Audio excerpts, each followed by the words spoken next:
Yo, what's up, Gaming Rebellion? And get ready for another round of this week's gaming news with Quick Respawn.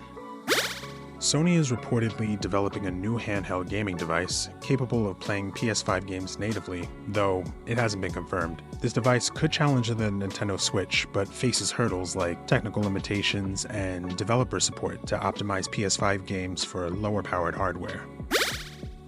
Hidetaka Miyazaki confirms no sequel plans for Elden Ring, focusing instead on new projects and genres. Meanwhile, the Shadow of the Erdtree expansion is nominated for Game of the Year, highlighting the game's continued success. Microsoft's December 2024 Game Pass lineup features the anticipated Indiana Jones and the Great Circle, launching December 9th, and several other notable titles. The update includes new games, mixed reviews, and some departures, ensuring a dynamic month for subscribers. Mobile gaming on Android is booming, with 79% of gamers preferring phones, highlighting the platform's growing sophistication. Titles like Genshin Impact and Asphalt Legends Unite offer console-level graphics and immersive experiences, marking a significant evolution in the mobile gaming landscape. Wild Bastards by Blue Manchu wins Best in Gameplay at the 2024 Australian Game Developer Awards, marking a significant achievement in the competitive gaming sector.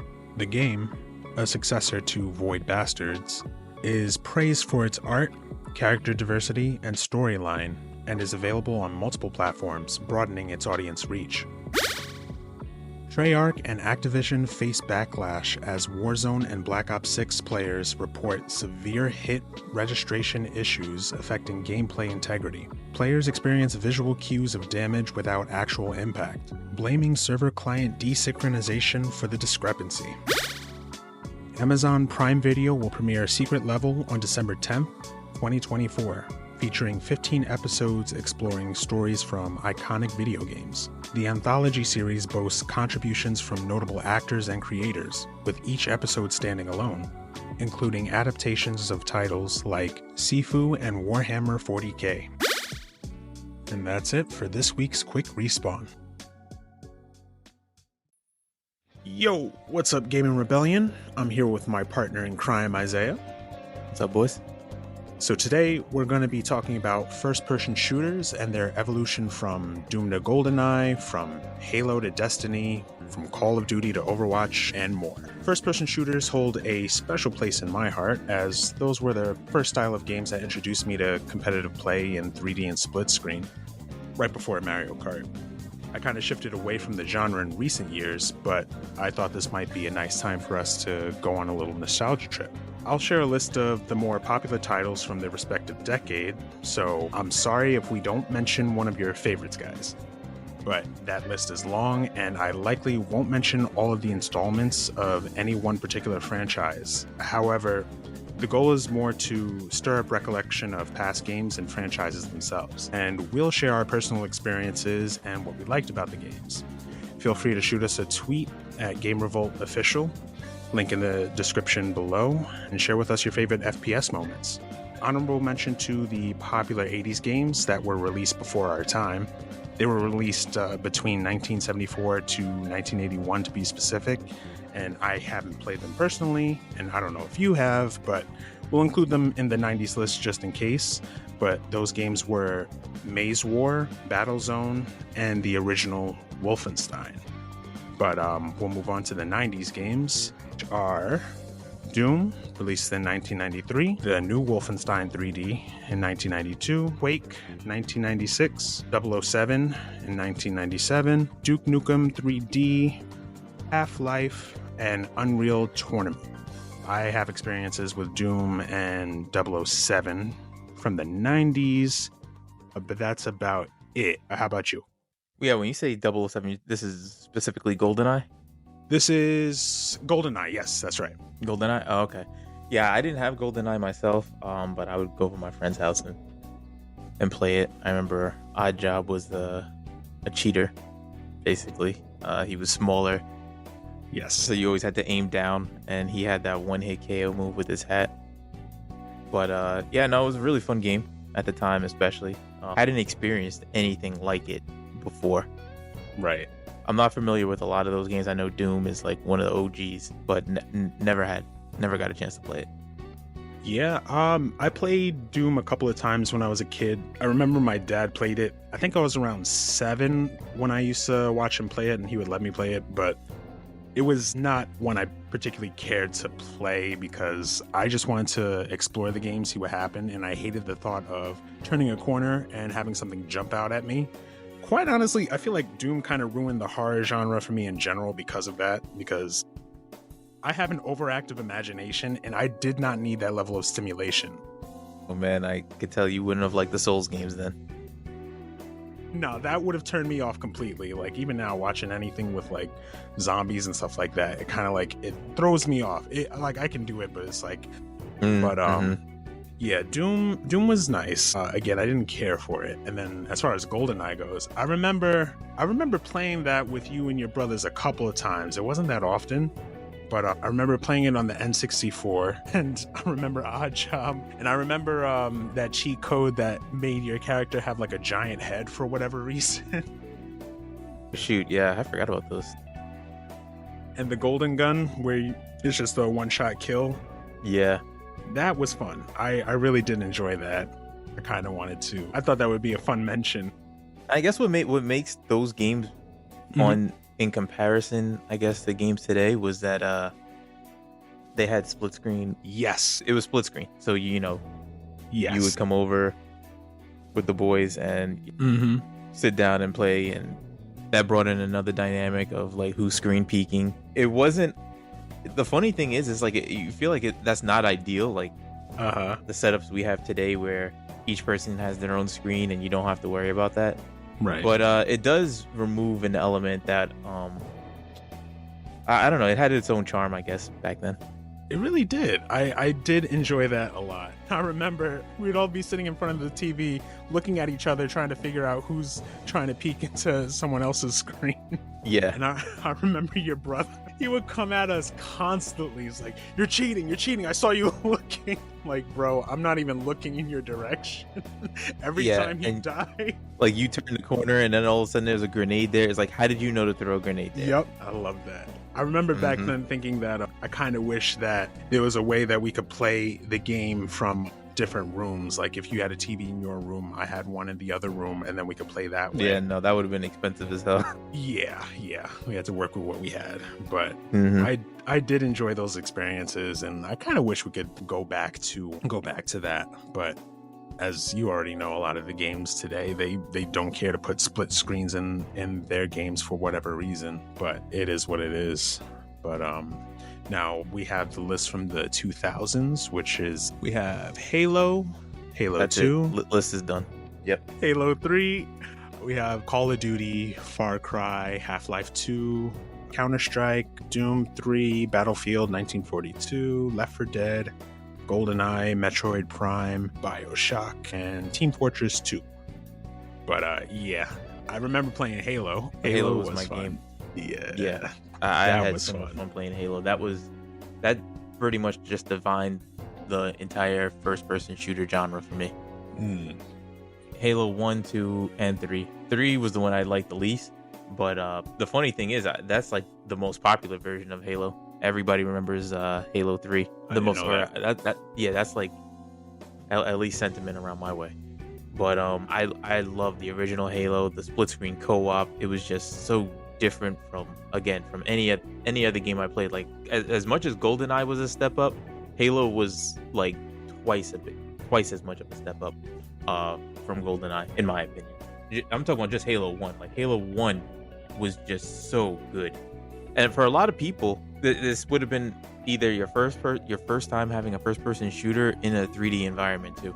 Again, we had GoldenEye, but first-person shooters were still in their infancy at that time. Halo just took it to that next level. Yeah, they definitely did. I didn't get too much chance to play Halo myself. I didn't have an Xbox at the time, but I believe you had an Xbox, or someone had an Xbox, and that was really the only time I got to play it. And I remember that it was a lot of fun to play for like even the simplest mechanics, which would be the whole gravity thing where you jump up and you're like suspended in air for a certain amount of time. and you could basically time your shots with trying to kill somebody based on when and how they jump, which again is a simple mechanic, but I think is pretty cool. But I did enjoy Halo anytime someone got that, or the sequel, the different installments. But yeah, I agree with you. Halo 2 introduced dual wielding. That was a really cool mechanic at the time. They had vehicles. You could just ride a tank randomly if you wanted. It added so many cool elements to the game. Yeah, I love chasing people with a sword if I had the sword, but I vaguely recall that no one would let me live for long if I got the sword by some miracle. Weapons were always in a fixed spot every game versus like you said, Call of Duty came out. And I guess Call of Duty, you ended up with loadouts where you picked up, you chose whatever gun you wanted. Whereas Halo, everybody started out with the same gun. And then you had to try to own spaces of the map to try to lock down certain weapons and whatnot. Yes. I remember in Lockout 2v2, that was what me and my friends would always do, right? And if there was someone on the enemy team who was just really good with the sniper rifle, you just made sure you had to hold down that area where the sniper spawned and don't let them get it. And then, it added some tactical elements in there because of that gameplay mechanic, and that weapons had certain areas that they spawn. Yeah, it's really I had a lot of fun with that based on like the other games that they had for Xbox and the other systems. Call of Duty, I didn't really play the original. I think my first one was Black Ops 2, which is not until the 2010s, but other than that, I did play Left 4 Dead, which was fun. I don't know if you've ever played that one. It's basically a zombie survival thing, but you and 3 other people have to make your way to the safe area where a helicopter will come and save you. So you're going through hordes of zombies. You have to be strategic about it because there are specific types of zombies who have special abilities that will try to split your group up, and their whole goal is basically to kill you before you can escape. It's basically the same premise of what's the name of that game that Jay plays all the time? Dead by Daylight? Dead by Daylight, yeah. Okay. It's basically like that, but you're fighting through hordes of zombies instead of like one main boss. Okay. But interesting. No, I haven't played that one. Yeah, I like that game. Apparently it was made by Valve. That I didn't know. But they made quite a few games. But now they have different games that basically follow the same mode. Yeah, as far as the 2000s go, I think we had like a really, really good lineup. Again, with Halo was basically the main thing. But as we moved on to the 2010s, we got Call of Duty Modern Warfare, Halo Reach, Destiny, Overwatch, Apex Legends, Halo 4, Fortnite, Doom, Borderlands 2, Rainbow Six Siege, and Titanfall 2. I have played Modern Warfare. I played a little bit of Reach, Destiny, Overwatch, Apex Legends, Fortnite, Titanfall 2. See, I wasn't very much into Fortnite. I guess I'll go back with Call of Duty. I actually hated Call of Duty because all of my friends were leaving Halo to play Call of Duty. And I was like, oh my God, Halo's so fun. Why do we... Once my entire friend group, like when I went to college, everybody on our floor was playing Halo. We like nonstop. Then Call of Duty came out and they discovered that and people wanted to play that instead, which has a different play style. I like the fact in Halo that your HP was higher and having your shield and whatnot too. Yes, because it allowed for more turnaround plays. Mm-hmm. Whereas Call of Duty, your time before death was a lot shorter. So it wasn't really my play style, but I can respect the fact that everybody, I mean, this is like the first person shooter. Halo was no longer being worked on by Bungie anymore, so they lost their charm, and yeah, Call of Duty ended up taking over. I'm wondering if maybe part of that had to do with Call of Duty being more realistic, because I know I had a few friends who were big on like anything having to do with the military and trying to like, I guess, put themselves in their shoes or like picture themselves how they would do things if they were a soldier in the war. Of course, like their ideas for being the ideal soldier are just that, they're ideals. But they like the idea of being in a situation where they can come in and save the day. They know exactly where to find the weapons and who to kill, and everything is pinpoint accurate. Basically, that's where I hate to label people who fall under this category as tryhards, but those types of people who you don't want to play with because it's not going to be fun. I can see the realism being something that can turn people on to that. I'm very much the opposite. I love the sci-fi fantasy, so that's why Halo was appealing to me. Mm-hmm. I actually don't know anybody that played Call of Duty campaigns or the campaign. I don't even know anybody that actually finished any of the campaigns. But all of my friends were very much into the multiplayer part. And I guess there was something about maybe the loadouts. Modern Warfare 3, I believe, came out in the 2010s, right? That one I played a lot, and I really liked. I think that was the one with Infected. Infected was a game mode where you start off with a bunch of people. I don't remember. Maybe it was like 40 people or something like that. And then all of a sudden, one person becomes infected. And they're trying they're trying to infect everybody else. That was a really fun mode. Just like you'd be talking with your boys, and then all of a sudden somebody stops talking, and it's like, oh shoot, yeah, they got. Yeah, it's kind of like Among Us. How you have the killer, and you just have to try to figure out who it is.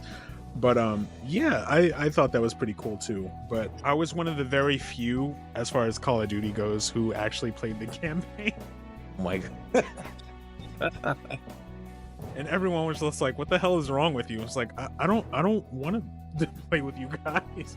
It's like, I play Call of Duty, and it's like, as soon as I spawn, someone like headshots me. I was like, that's no fun. Let's see what the campaign has. Okay, so you're the first person I know that plays the campaign. Yeah, and the campaigns suck, as you would imagine. But I know the game is not made for the campaign. I think actually a few of them specifically avoided putting in one because they knew people didn't play it. But that's what killed me, because Halo, I did play for the campaign. I loved the campaign in Halo. I played 1, 2, and 3. I stopped when Bungie stopped, basically. But I love the campaign in Halo. So that's what when I realized that the campaigns weren't as good. I hear some of them are good, but it's like hit or miss with the campaigns. I just never got into it. Yeah, but yeah, that they did have certain game modes like Infected. What was the other one? Then Zombies was introduced. I thought that was really cool. That was fun. Yeah, pretty innovative take on it on the first person shooter. No, I really liked it. I was gonna say, is that almost like the first like roguelikes? That's a good question. I don't know, but they were a lot of fun back when Call of Duty was like innovating and throwing in these new game modes. Especially when it came to Black Ops, I thought that they really did good with that, with the more futuristic tech, I believe, when they first introduced it. But I think Black Ops 2 was the only one that I actually tried to get better at, because I would get discouraged like almost immediately after dying a few times. Like, well, I'm not getting any better, I'm gonna leave this alone. But yeah, I tried to get into the series as it kind of evolved, and I ultimately ended up falling off because it felt like they didn't know what they were doing, because you had like regular soldiers with like a slight futuristic edge, and then in the next installment, it's either 2 or 3, they went full futuristic, which I thought was cool. It seemed like the soldiers had superpowers, but it was just like too much. It might not have been Black Ops. I think that was Advanced Warfare. Maybe that's what it was. Yeah, I think that was Advanced Warfare. I didn't play that one either, because I think they were trying to. It almost seemed like they were trying to capture the Halo audience by making it a bit more like futuristic, sci-fi. Yeah, I could see that. Didn't appeal to me. But and I guess it didn't appeal to their regular fans too, because I don't think they've tried to do that again since. No, it wasn't very popular. In fact, I think they went backwards in time. They did. They realized it. I'll give them that. Like they notice their mistakes, they try to fix them, but which is not common still. With that, it wasn't a popular game, and that was part of the reason why I wanted to try it out in the first place, because I thought, well, if no one else is going to play it, I'll play it. I think I had it for the Wii, if I'm not mistaken. One of those I had for the Wii, and I ended up falling off. But I'm with you with the whole sci-fi thing with Halo. Like, I really enjoy that type of story, because It's not to say that it's unpredictable, but you don't necessarily know where it's going to be going, and it's filled with like rich content. But yeah, especially the first game, because it was almost like a horror game.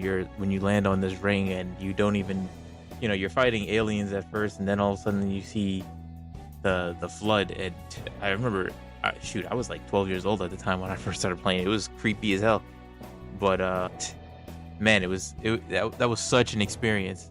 And then you get into later on, we have Fortnite comes out, and Fortnite, which was another one of those games where it's weird because I bought it for the campaign, which wasn't ready initially. I think when I first got it, and then I started playing the regular game. I was like, this is actually kind of fun. But the only thing with Fortnite was I was never into building, especially when people got crazy good at building. I was like, I can't play this game anymore. It's just the player base got too good for me. Yeah, I like running around and shooting, but learning how to build a whole fortress in 10 seconds or 5 seconds. Yeah, no. It became a little bit too much for me. Yeah, that's the main reason I fell off Fortnite, because it was the same for me too. I wanted it just to play the campaign. I didn't really care for the main gameplay, but that got kind of boring. And then I tried to get into the regular gameplay, and although I felt like I was getting good for a little bit, after a while, you always have that one, like you said, build like a fortress or whatever in like 5 seconds, and like use that to make tactical advantages that can basically destroy any opposition. After seeing that one too many times, it's just like, why am I playing this? This is so dumb. Yeah. I mean, everyone has different tastes. That just, as interesting and innovative of a mechanic that is, I wasn't a huge fan of it. I like the whole building aspect because I do like to build stuff, but in that arena, I was just, and I'll take it or leave it. But yeah, and I think they did a really good job, making the game free to play. Yes. So that, yeah, that's why it blew up as massively as it did. Mm-hmm. And then embracing the streaming culture too. Like, if I remember correctly, Nintendo around that time was DMCAing people for streaming their games. They had a system where they wanted to have you become a Nintendo partner. Yeah. In order to play, and they ended up scrapping that altogether because it just didn't work and it wasn't as valuable. Mm-hmm. Whereas you take Epic and they saw the success that the traffic that streaming was bringing to them, right? And they just full on embraced it. They understood. Instead of trying to get the money, if they tried to get the people to come to them. I feel like advertising is the main thing that gets people their money in the first place, but with streamers, it's basically free advertising, free marketing for them. So yeah, good on them. Yeah. But other than that, and then after Fortnite, there was Apex Legends, which I played for a bit. Really fun game. I enjoyed it because it wasn't Fortnite. It didn't have the building and everything. Yes. I thought the heroes were interesting. Mm-hmm. But I think I had fatigue from the battle royale genre. Yeah. At that point, I just had played it enough. But I did enjoy it for like a few months after it came out. No, same. I played it for a little bit. I think it was free on the PlayStation Store at first when it came out. Yeah, same thing. Like, I like that it didn't have the building aspect and it was something different than what was out there right then and there. But yeah, Apex Legends was solid. And then you had Overwatch, which I know that's what I should have mentioned before. Played that many times. Overwatch was amazing. It was a great game. It was fantastic when it first came out. Yes, it really, I don't know if I can say it broke barriers, but it was something different that I definitely wanted to have a better understanding on or learn. I wanted to get better at it because it scratched an itch that I didn't even know I had. Right. For like this team-based first-person shooter, that hero shooter, I guess we're calling that genre now. Yeah, hero shooter. Yeah, Overwatch was crazy good. And the funny thing is that it was originally a failed project called Project Titan, which they just scraped together the pieces of this game that they were trying to make that didn't work out and made Overwatch from it. Which, yeah, complete, like, they were in a lot of hot water at the time for wasting, because it was originally going to be an MMO. Okay. It was another MMO that was going to sit next to World of Warcraft, basically. But when that didn't work out, they changed it into what we see of Overwatch today. And man, that was probably one of the best comebacks in video game history. That's amazing. Yeah. That's amazing. Good on them. It's a shame what they did with 2, though. Yeah, we don't have to talk. That's okay. But yeah, Overwatch was really solid for me. I think that one was another one that I don't know if they were the first. No, they couldn't have been the first, but at least in their genre, maybe that started the loot box thing. I'm definitely popularized it. I guess that's a yeah. I was gonna say I'm definitely wrong, but yeah, they definitely popularized the loot box system thing, and even with it wasn't that bad. I don't think at the time. I don't even think it was bad. I personally don't have a problem with loot boxes. Mm-hmm. Doesn't mean I enjoy microtransactions, not at all. Right. I never felt when I played Overwatch 1, and I have like 1,000 hours in it, that I ever had to buy a loot box. It never felt. I never bought one because I never felt compelled to.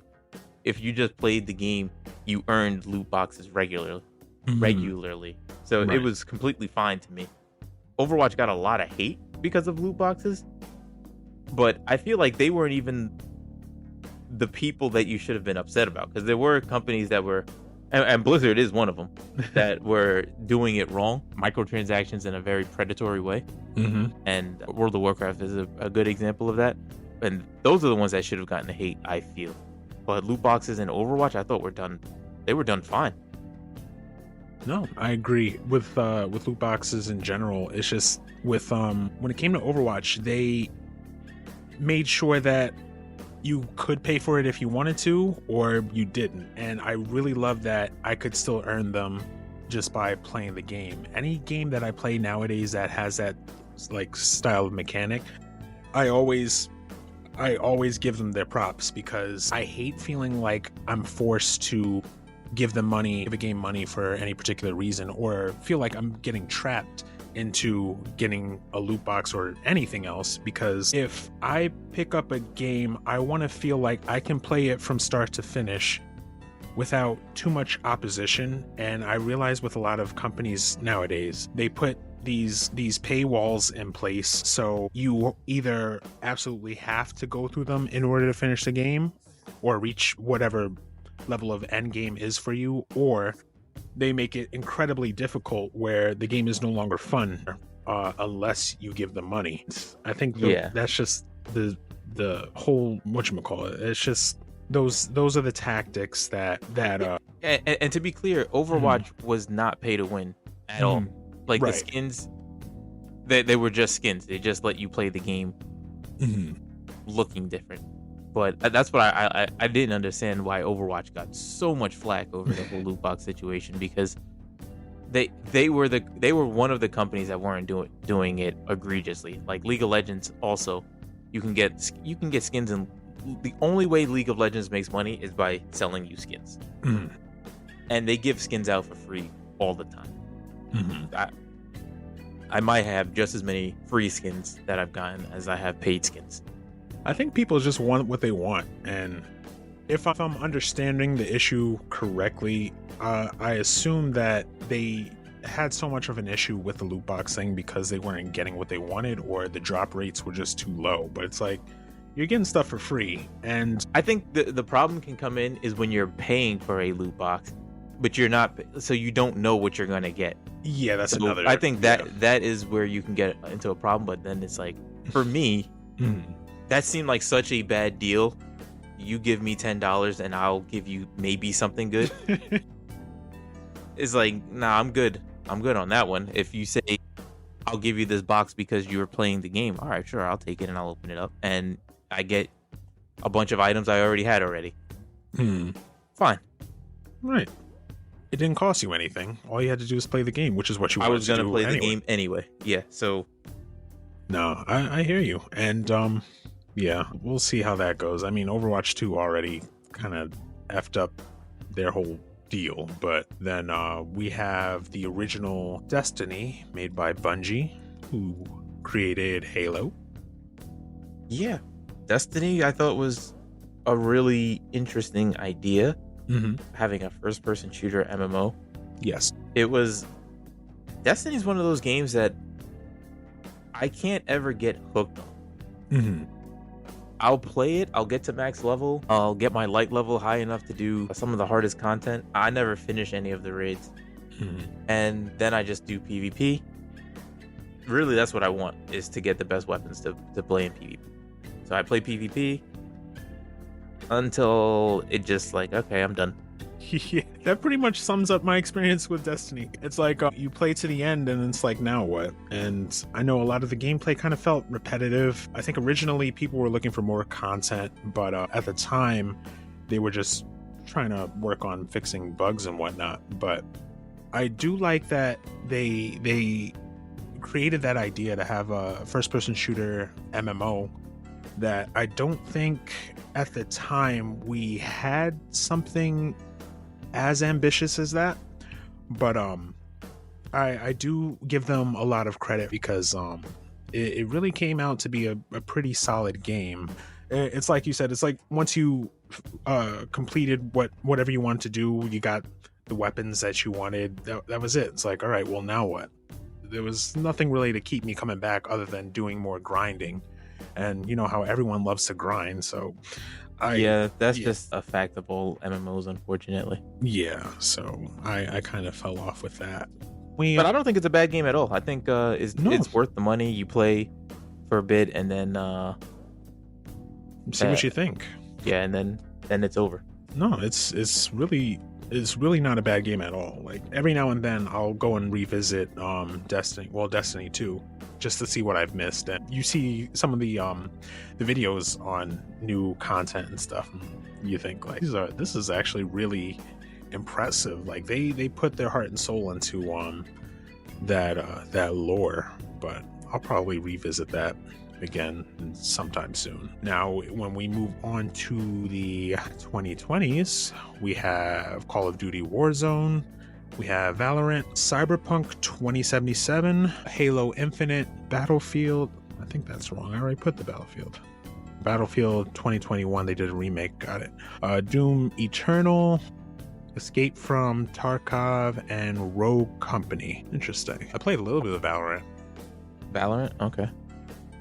Which is basically another hero shooter like Overwatch. But when I say I only played a little, I mean I literally just played a little. It reminds me exactly of Overwatch, but with its own style, which is pretty cool. And then I haven't played Cyberpunk. I know I'll get a lot of hate for saying that, but I have not played that yet. No, Cyberpunk was a pretty solid game. It's a fun game. I played it after they fixed all the bugs. I've apparently had a very bad launch. I don't buy games on launch unless I find out that it's safe to do so. After they fixed everything, then I bought the game, and the game was fun. Really good in a lot of ways. I played it after I played Baldur's Gate 3, which might have dampened the experience a little. There's some things that is like, one of the things in Baldur's Gate is like, there's so many times where it's like, oh, you could do that? That's crazy. And then I was kind of hoping I could do it in Cyberpunk, and then I wasn't able to. But nah, Cyberpunk is it's a great game. It's a solid game. To check that out. So then we'll move on to our next segment. So now when you compare past games to present games, I'm sure you've already seen the trend, but most obvious of which are the cash grabs, shifting into live service, battle passes, cosmetics, enhanced audio, apparently. It's clear that games are not even close to what they used to be, and it's something we may have to tolerate for the time being, I think. However, giving our attention to the types of games that do it right, or at the very least try to pour all their creativity and imagination into their craft, are the ones that we should try to shift our focus towards. So I look at games like Destiny or Destiny 2, and I give them praise because they took the idea of taking a first-person shooter and combining it with the MMO genre, which may not sound particularly groundbreaking, but at the time it really was. And now you have games like Helldivers 2. But in my opinion, these types of ideas that will pave the way for a better future are really what we need to start putting stock in. But what do you think? Yeah, I definitely agree. I like the innovation. A lot of the genre does feel kind of stale. You know, you said we had Warzone that came out, which apparently was really good, but it's basically just copying Fortnite. A lot of copy and paste. Yeah, Destiny, you know, we could say adding the first-person shooter genre to the MMO was cool, but, you know, how long ago did Destiny come out? Yeah, that was 2014, I think. Yeah, 2014. So, yeah, that's 10 years ago. I don't know. I'm not the first-person shooter genre just has not been very interesting to me. That's fair. In recent years. One, there's a lot of reasons for it. I found myself being more attracted to single-player games now. Same. So I have played Cyberpunk. I don't want to play a lot of multiplayer games anymore. Once upon a time, back when Halo was huge, there weren't a lot of multiplayer games to play. So right, it was novel back then. Now the novelty's kind of worn off. It's like now you're in arenas with just a bunch of savages going at it. Yeah, like I played Halo Infinite, and I mean, forget the fact that that game is just the worst version of any Halo ever made.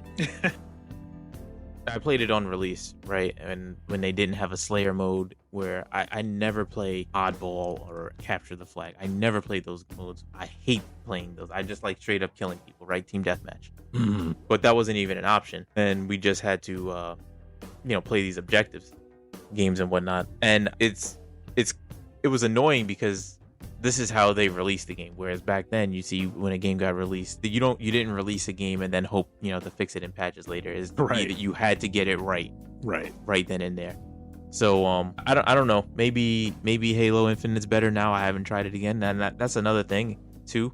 Another concern that you might have is if you decide to release a game and you say you're gonna patch it later, that first impression may be the last impression. So for me, I haven't played Halo Infinite since when I was playing. They had bots in the game, which just felt wrong. Especially, this is like within the first month of the game coming out that I'm playing against bots, which I don't know. It just felt wrong to me. No, I think I see where you're coming from. You basically just saying it's like, well, what it is, they're half-assing it, and with mostly the AAA companies, they can afford to sit back and make the game correctly, especially with the money that they're making. It's another thing entirely when you're dealing with say indie games. They're likely to have bugs and stuff that need to be fixed after the fact, but you can usually I don't want to say guarantee, but you can usually guarantee that they're going to do what they can to make the best game that they can. It's not going to be perfect when it comes out the gate, but these AAAs, they have no excuse.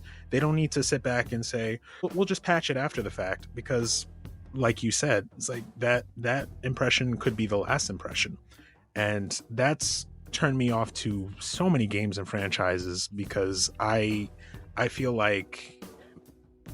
insulted.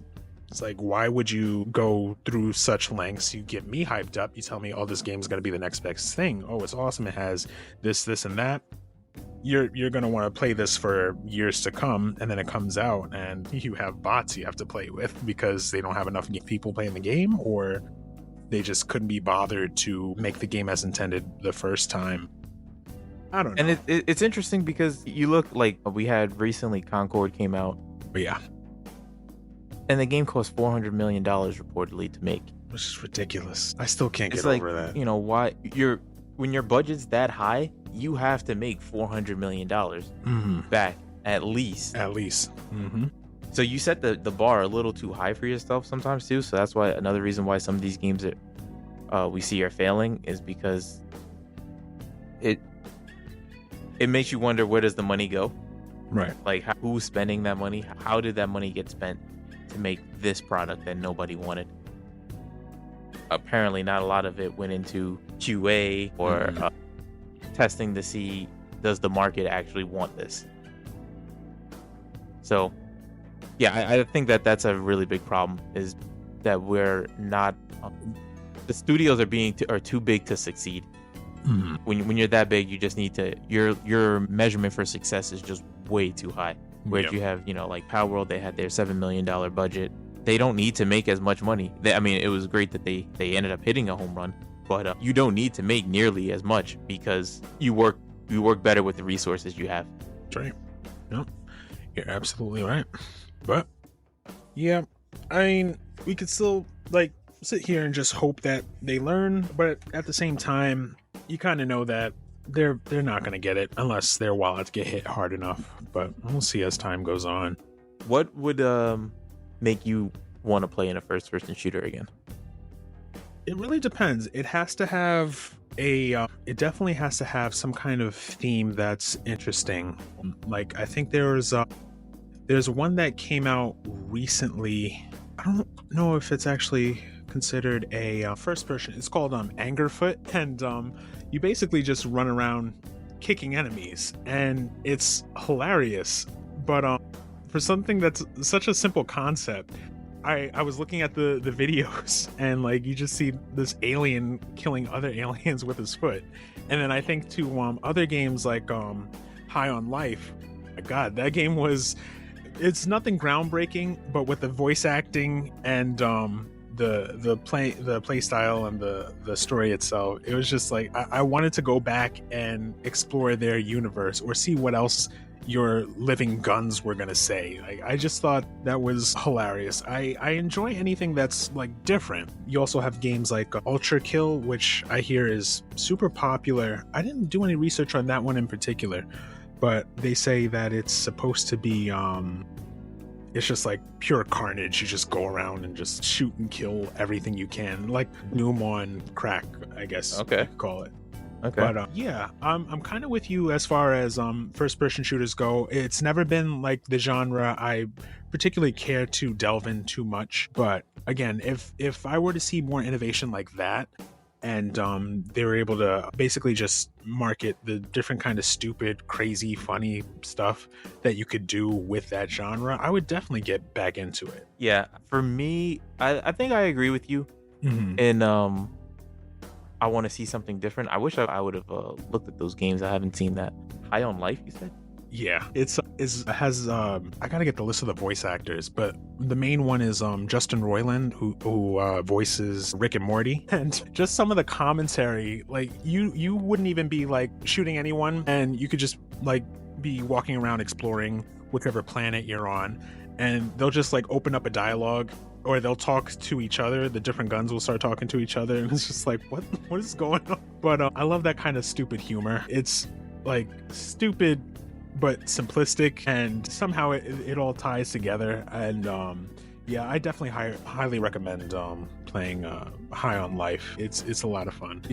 They made a sequel or another installment called High on Knife, which follows your pocket knife, who's also alive, but they canned Justin Roiland, so I can't get behind it anymore.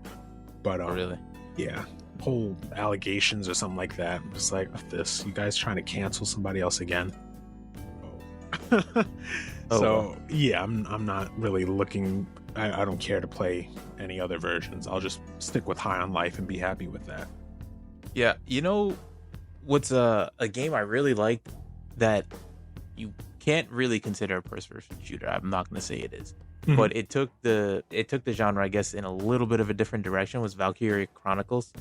Okay. It was like a tactical shooter. Okay. Where you control an army. It's turn-based, but while you're moving, it's like an action turn-based system. So when you control one of your characters, you can move them, and other enemies are shooting at you, and you got to get yourself into position and shoot back at them. I thought that was a really cool, like, concept. Yeah, it was a really cool concept. It was an innovative way of taking shooters and mixing it with a turn-based system, like Fire Emblem army building system, which you would think is completely different, but it worked out really well. I hope they continued to like make something like that. Yeah, making things like that. But I want to see something interesting, something that's out of the box, taking things from other genres and bringing it in, like how Fortnite did with building, as well. Right.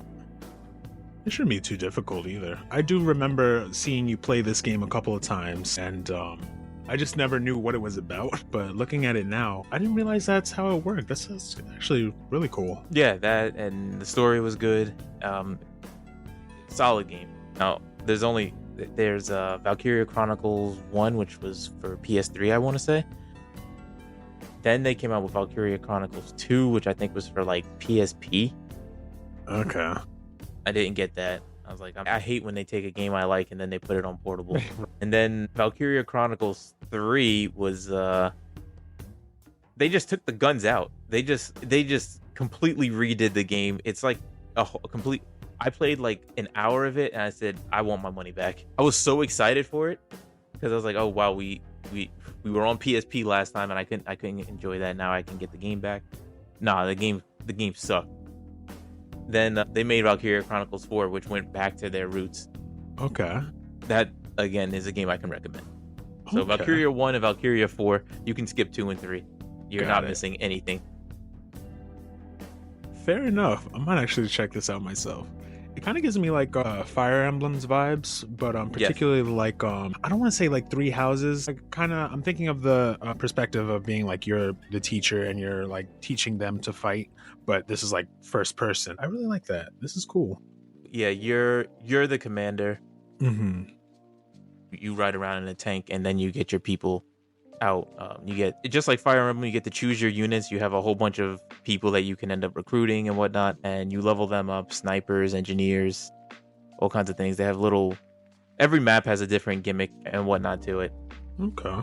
Really fun. Probably check that out. Cool. Add that to the list. But yeah, I'm hoping that as time goes on, we'll get access to more games that offer higher levels of innovation and basically just get out of this rut of money grabs and what have you, because things are expensive enough. I don't need to be sinking money into crap. Yeah, and I think that's what a lot of people are waking up to finally. Mm-hmm. That we for years kept buying the same exact game over and over and over, Mm-hmm. and you rewarded that behavior. So it's like, okay, you just want another year of Call of Duty? Here you go. And once you stop rewarding that behavior, that's when things change. Right. But we'll see how long that takes. Yeah, and start buying the games that you actually enjoy. You have Baldur's Gate. Everyone thought that a tabletop turn-based game wouldn't work. And now look at us. Yeah.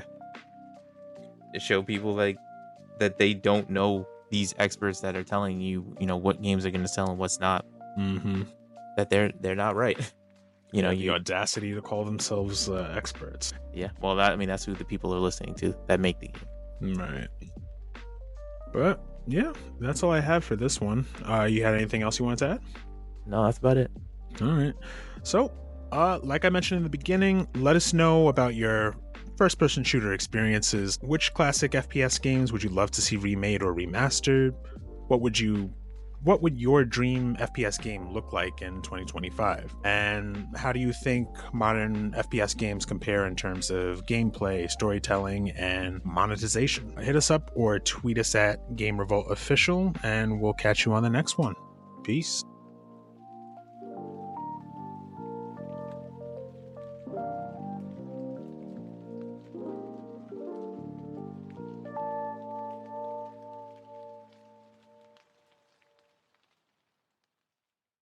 Well, that about wraps it up for today's episode, Rebels. Don't forget to subscribe and stay informed on all things gaming. We've got some exciting projects coming up, so you won't want to miss what's next. We'd like to thank you again for tuning in and joining the rebellion. Until next time, happy gaming.